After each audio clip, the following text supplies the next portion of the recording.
At Summer NAMM 2019, I wanted to make a different type of video that's typically done. I wanted to go in depth with philosophy and why certain pieces of gear were created. I wanted to go into the application and how this will change the way that we record or mix. Okay, we're hanging out with Nate from Blackline Audio, and just want to kind of get his take on some of the products that he has and a little bit about the application and the workflow of how you might use some of this stuff. So we have 1, 2, 3 different flavors of preamps, and one thing that's really nice about these preamps is on the back there are actually parallel outputs. So what that means is you can actually track in your dry signal, and you also have another output that you can use for a different chain and process it pretty heavily and not have to worry about not having the original dry audio. I really like that a lot. It's just a very fast way of working, and then you also have something kind of fall back on if you need something clean, like you overdid it on, let's say, compression or something. You now have something to fall back on where you're like, oh, well, good thing I have this uncompressed version as well. Another thing is putting a wet-dry mix knob on a lot of our compressors now. Nice. It just really helps, again, for similar reasons. When you're tracking or even mixing, you might get really excited about the sound that you're getting from the compressor, and then fast forward 10 minutes and you realize you really overdid it. Instead of having to redo all the settings on the compressor, which might change the tonality or the way the compressor's working, you can actually just dial it back and bring in some of the uncompressed signal. And that's true for our 17 compressor. We've got that wet dry on there. Our new Bluey that's gonna be shipping at the end of the summer has got that as well. And it's just, again, it's a workflow thing where you then are essentially putting the compressed signal in parallel with the uncompressed signal.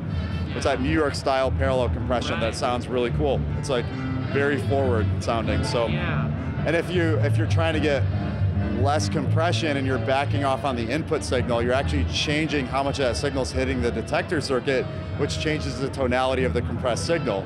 Where you might want to retain the tonality, but just bring in some dynamics. You can do that very quickly and easily with that wet-dry mix knob.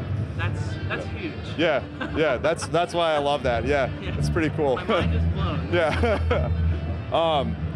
One other thing that comes to mind regarding workflow is on our PBR8 500 series chassis. Yeah. We actually have integrated a full TT patch bay on it. So you can very quickly make channel strips without having to mess with either having an external patch bay wired up, which might be full already in your studio, so you might need expansion in terms of patching, or having to go behind your equipment rack and repatching XLR cables, whatever. It's just right there, just ready for use. So all of the outputs, all of your inputs for every single slot shows up right there. And then again, we have mults on the front for signal splitting.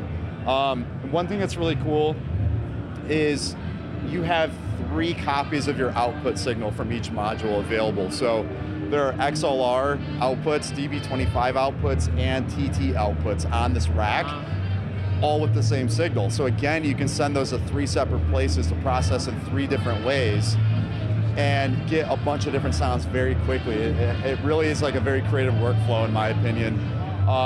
The inputs, when you patch into the inputs on the patch bay, it does break connection to the inputs on the back. That's because input loading gets really funky, but outputs can handle being loaded down typically. Right. So yeah, it's just a really cool way of getting a bunch of different sounds quickly based on the output of a single module.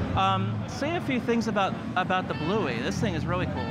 Yeah, so the Bluey is unique in the sense that Chris Lord-Alge, famous mix engineer, has a bunch of blue stripes, and he likes the sound of one better than the other ones. And he wanted us to go to his studio in LA and find out, why does this one sound better than all of the other ones that he has? So we went there and we opened it up and found out that over the last 30 to 40 years of it being repaired, techs would actually replace components with different values, whatever they had available to them, and they slowly, by accident, modified it over the years. So it made it more mid-forward, and it sounds phenomenal on lead vocals. It sounds phenomenal on other stuff as well, but Chris really likes it on lead vocals. He's actually used it on over 15,000 lead vocal tracks on a bunch of stuff that he's mixed. And it to us is, it just perfectly places the vocal where you want it in the mix. Nice. it almost feels like cheating. It makes it so easy to just get it locked in the center and just to have it pop out of the speakers like that. So what we did is replicate his Bluey. That's what he calls his favorite sounding Blue Stripe, is his Bluey.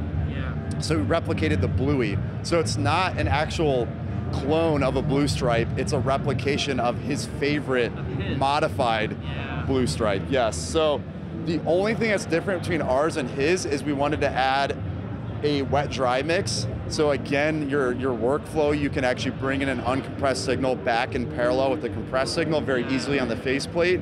And then on the back, we added a stereo link. So you're able to use it for stereo applications very easily. Other than those two things, it's the same. So yeah, we're really excited about this piece. So how does it differ from a typical Blue? Is the release time and stuff, is it similar to the original, or is it? It's faster attack than the original. And there's a few things going on in there that's sort of what makes it unique that we don't necessarily want to give away, but it makes it a little more mid-forward, a little more mid-aggressive sounding, which is awesome for vocals especially. I've used it on kick drum too, and it just like gives you a nosebleed. The kick drum is so punchy and in your face, it's awesome. Yeah. Nice. Yeah, nice. So. Well, thanks for having me over. Thank you very much for stopping by, I appreciate it. Yeah, really cool, man. Thank you.